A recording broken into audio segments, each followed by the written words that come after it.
pwede mo nang sabihin ang lahat na nagpapalayo sa iyo kay Panginoong Hesus. It's time na sabihin mo. Kasi kung hindi mo yan sasabihin, hindi mo yan sasabihin personal sa Kanya, hindi ka ma-restore. Kung hindi mo bibigkasin yung mga bagay na nagpapalayo, hindi ka na nagbabasa ng Bible, hindi ka na nananalangin, hindi ka na dumadalo sa prayer meeting, hindi ka na pumupunta sa mga gawain ng mga pastor. And 1, and 2, and 3, go! Imaginin mo na ang Panginoong Hesus ay andyan! Kung imaginin mo yung buwan na andyan sa harapan mo, imaginin mo na siya yan! Pwede mong yakapin! Pwede mong pumunta ka sa kanyang paa! Iniyak mo ngayon! Lumuto tayo! Yan, imaginin mo na andyan sa harapan mo! Pwede mong yakapin na parang andyan siya! Pwede mong yakapin, Lord! Restore me! Use me! Use me! Wala nang takbuhan mga anak! Iniintay ka na ng Diyos! Wala nang takbuhan! Wala na mong lumalayo!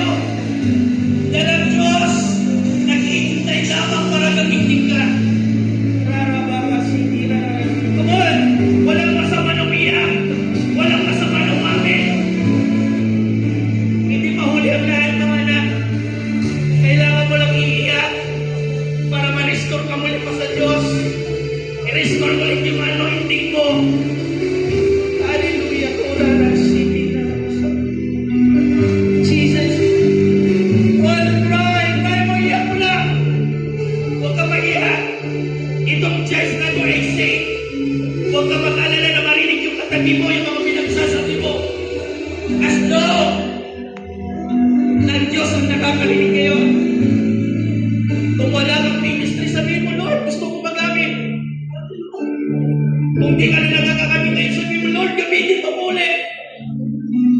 Kung lumalayo ka na sa pastor mo, Lord, sorry, kung iniwan ko yung pastor ko. Hindi huli pa na.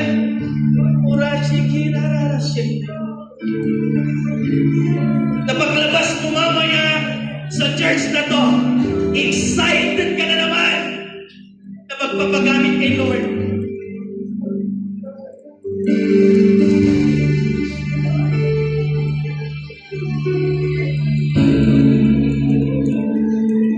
Hallelujah, Lord. Huwag ka maiyak.